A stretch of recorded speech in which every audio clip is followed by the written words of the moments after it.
Bonjour à tous. Nous voyons qu'il y a beaucoup de commentaires, d'interprétations, d'analyses prophétiques qui fleurissent sur le net concernant la pandémie que nous connaissons actuellement, et notamment le fait que les chrétiens ont été parmi les premiers touchés. J'aimerais vraiment nous encourager à être prudents par rapport à ce que nous lisons sur le net, parce qu'il y a du bon, mais aussi du moins bon. Et je crois que tout ce que nous lisons, entendons, regardons, il est bon de l'analyser à la lumière de la parole de Dieu et sous l'éclairage du Saint-Esprit. Un des passages bibliques qui revient le plus souvent dans ce temps de pandémie, c'est 2 Chroniques, chapitre 7, verset 14. « Si mon peuple, sur qui est invoqué mon nom, s'humilie, etc. etc. » Et le Seigneur m'interpelle beaucoup au travers de ce passage. Et j'aimerais vous partager quelques pensées qui commencent à émerger dans mon cœur pour l'Église, pour notre Église notamment. Commençons par lire ce passage de 2 Chroniques chapitre 7 et je lirai à partir du verset 11 jusqu'au verset 16. Lorsque Salomon eut achevé la maison de l'Éternel et la maison du roi, et qu'il eut réussi dans tout ce qu'il s'était proposé de faire dans la maison de l'Éternel et dans la maison du roi, l'Éternel apparut à Salomon pendant la nuit, et lui dit, « J'exauce ta prière, et je choisis ce lieu comme la maison où l'on devra m'offrir des sacrifices. Quand je fermerai le ciel, et qu'il n'y aura point de pluie, quand j'ordonnerai aux sauterelles de consumer le pays, quand j'enverrai la peste parmi mon peuple, si mon peuple, sur qui est invoqué mon nom, s'humilie, prie et cherche ma face, et s'il se détourne de ses mauvaises voies, je l'exaucerai des cieux, je lui pardonnerai son péché, et je guérirai son pays. Mes yeux seront ouverts désormais, et mes oreilles seront attentives à la prière faite en ce lieu. Maintenant, je choisis et je sanctifie cette maison pour que mon nom y réside à jamais, et j'aurai toujours là mes yeux et mon cœur. » Après plusieurs années de construction, Salomon achève la construction du temple de Dieu à Jérusalem. L'arche de l'Alliance, qui est le symbole de la présence de Dieu, est ramenée dans le temple. Et à cette occasion, la gloire de Dieu remplit le temple. Suite à cela, Salomon dédicace le temple à l'Éternel. Et il y a 7 jours de célébration et de fête. Et à l'issue de cette semaine de célébration, Dieu apparaît à Salomon pendant la nuit et il fait alliance avec lui. Et le texte que nous avons lu fait partie de cette alliance que l'Éternel fait avec Salomon.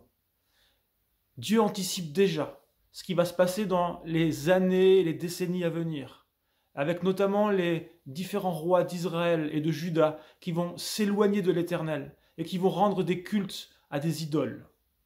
Le Seigneur leur donne là la marche à suivre.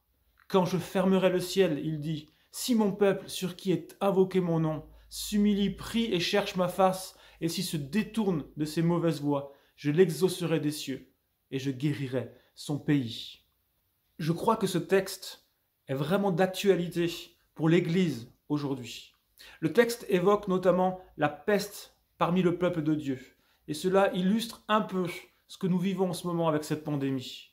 Et j'aimerais plus particulièrement m'arrêter sur les 4 verbes qui sont cités dans ce verset 14 de 2 Chroniques chapitre 7. 4 actions mentionnées dans ce texte. Et j'aimerais vous partager ce qui est sur mon cœur à ce sujet. Les 2 premiers verbes sont prier et chercher la face de Dieu. Si mon peuple, sur qui est invoqué mon nom, prie et cherche ma face, dit le Seigneur. Nous vivons actuellement un temps de confinement. Quelque part, c'est un temps de mise à part, pendant lequel une partie de nos activités habituelles sont arrêtées.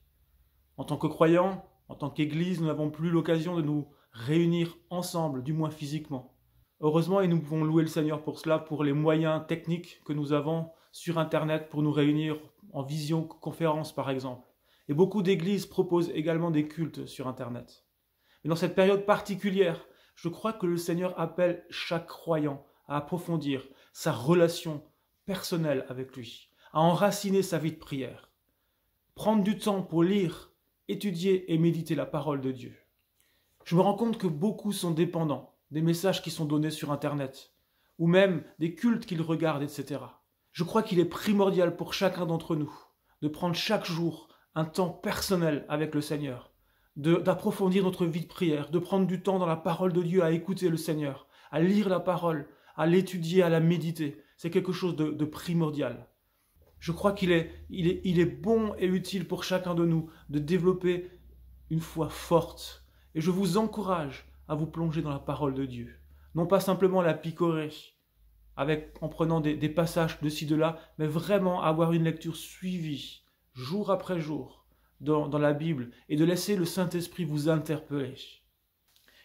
Les cultes et les enseignements que nous trouvons sur Internet doivent venir par-dessus cela, doivent venir en plus. Jésus nous a prévenu qu'il y aurait des temps de tribulation. Et peut-être qu'un jour, nous n'aurons plus accès à Internet. Nous n'aurons plus accès à toutes ces ressources que nous trouvons sur la net. Et je crois que, en prévision de ce temps-là, je crois qu'il est important, primordial, pour chacun de nous de développer une relation personnelle et forte avec le Seigneur. Et ne pas dépendre uniquement des enseignements que nous pouvons recevoir d'autres personnes. Je nous encourage à chercher la face du Seigneur selon ce que ce passage de 2 Chroniques nous recommande. Et en tant que croyants, on a souvent tendance à davantage chercher la main de Dieu, à le chercher pour ce qu'il peut nous donner, pour ses bénédictions. Seigneur, donne-moi ceci. Seigneur, bénis-moi. Mais je crois qu'il est important de le chercher en premier pour ce qu'il est, de chercher sa face. Seigneur, qu'est-ce que tu veux me dire aujourd'hui? Seigneur, je veux te connaître plus. Seigneur, je veux que tu grandisses en moi. Et je vous encourage vraiment à cela. Les 2 autres verbes mentionnés dans ce passage de 2 Chroniques sont s'humilier et se détourner. Si mon peuple, sur qui est invoqué mon nom, s'humilie et se détourne de ses mauvaises voies, alors je l'exaucerai des cieux et je guérirai son pays. Ces 2 termes nous parlent de repentance. Et le mot hébreu kana, traduit par s'humilier, signifie aussi s'incliner, se soumettre, quitter l'orgueil et la rébellion. Plusieurs personnes, dans l'Église ou même parmi nos amis, nous ont fait part qu'ils ont l'impression qu'ils passaient comme au travers d'un scanner, comme si Dieu travaillait leur cœur pour purifier, pour leur montrer tout ce qui était superficiel, leur montrer ce qu'ils ont besoin d'abandonner, là où il y a besoin de repentance. Et j'avoue que mon cœur est beaucoup travaillé en ce moment par rapport à cela. Dans la période que nous vivons actuellement, je crois que le Seigneur nous appelle à le laisser travailler en nous, à nous montrer tout ce qui est superficiel, dans nos cœurs, dans nos vies, tout ce que nous devons laisser de côté, chaque endroit où nous devons changer. Il nous appelle à nous humilier et à nous repentir. Je crois que nous devons nous repentir pour notre superficialité. Le fait d'avoir négligé le Seigneur, d'avoir négligé la vie de prière, d'avoir négligé la lecture de la parole de Dieu. Nous devons nous repentir pour chaque fois où nous avons jugé les autres, où nous avons manqué peut-être de compassion. Nous devons nous repentir pour notre orgueil, pour chaque fois où nous avons laissé la haine ou le ressentiment envahir nos cœurs au lieu de pardonner. Peut-être que je dois aussi me repentir pour toutes les idoles que j'ai érigées dans mon cœur, toutes ces choses qui ont pris la place qui revenait au Seigneur, la première place qui revenait au Seigneur. Et j'aimerais vraiment nous encourager à nous placer devant Dieu et lui faire cette prière en lui disant « Mais Seigneur, montre-moi là où je dois changer. Montre-moi ce que je dois encore travailler dans mon cœur, dans ma vie spirituelle. » Nous sommes appelés à nous humilier et à nous détourner de nos mauvaises voies. Se repentir, c'est identifier le péché dans nos vies, c'est demander pardon à Dieu, mais c'est aussi rejeter le péché. C'est renoncer aux choses vaines et abandonner les idoles pour nous tourner vers le Seigneur. Se repentir, c'est aussi exercer le ministère de réparation. Si j'ai offensé mon frère, je dois demander pardon au Seigneur, mais ça ne suffit pas. Je dois aussi aller vers mon frère et lui demander pardon à lui. Si je me suis senti offensé, mon rôle, c'est simplement de pardonner et de libérer le pardon, de pardonner à tous ceux qui m'ont offensé. Si j'ai volé ou si j'ai trompé, il me faut rendre ce que j'ai volé. La repentance, selon l'enseignement de Jésus, doit être suivie de fruits dignes de repentance. Ça doit se voir à l'extérieur. Je crois que la repentance doit être pratiquée à tout niveau. Je dois premièrement m'analyser moi-même et laisser le Seigneur travailler mon cœur. Mais je crois aussi que nous pouvons venir devant le Seigneur et nous repentir en tant que communauté, en tant qu'église locale. Lui demander pardon pour toutes les fois où nous l'avons laissé à la porte. Lui demander pardon pour toutes les fois où nous avons fait des programmes alors qu'il n'était pas dans ces programmes. Toutes les fois où nous avons agi de façon charnelle. Toutes les fois où nous avons peut-être jugé l'église d'à côté ou les chrétiens d'à côté. Je crois qu'il est important également, en tant qu'église locale, de nous interroger. Seigneur, qu'est-ce que tu veux changer parmi nous? Nous voulons vraiment avancer pour que tu puisses régner davantage dans notre communauté. Nous voulons vraiment avancer pour que nous soyons tous ensemble, changés de gloire en gloire, toujours davantage à la ressemblance du Seigneur.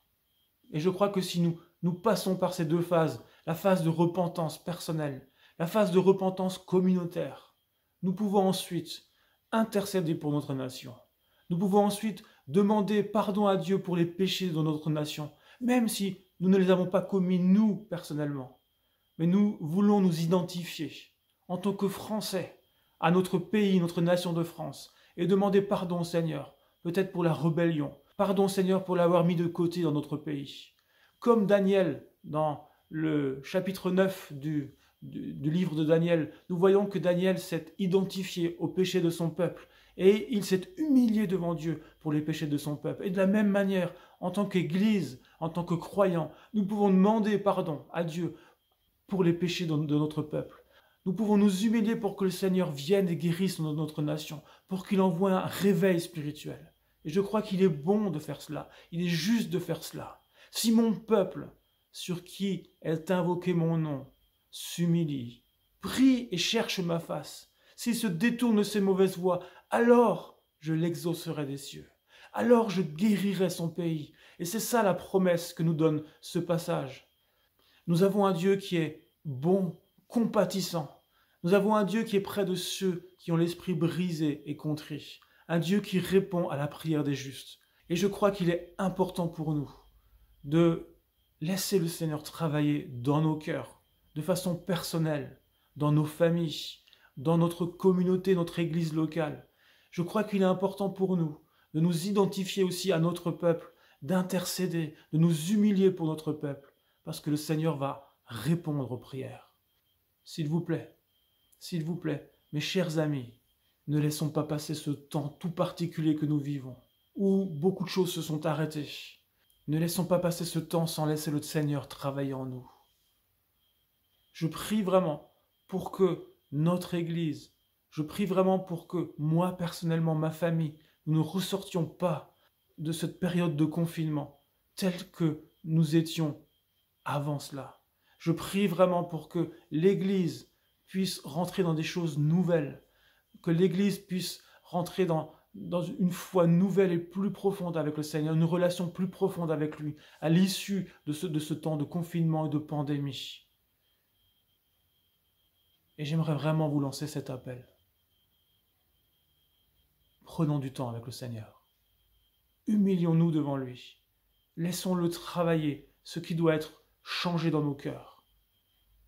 Et faisons ce qu'il nous demande de faire. Et je crois qu'il pourra ensuite répandre sa gloire, répandre sa grâce. Quand nous confessons à Dieu nos péchés, il est fidèle et juste pour nous pardonner et pour nous purifier de toute iniquité. Je crois que tout réveil spirituel commence toujours par la repentance. Toute progression spirituelle commence toujours par la repentance. Écoutons ce que le Seigneur nous dit. Écoutons ce que l'Esprit Saint nous dit. Et humilions-nous. Rapprochons-nous du Seigneur. Et je crois qu'il va changer et guérir notre pays. Amen.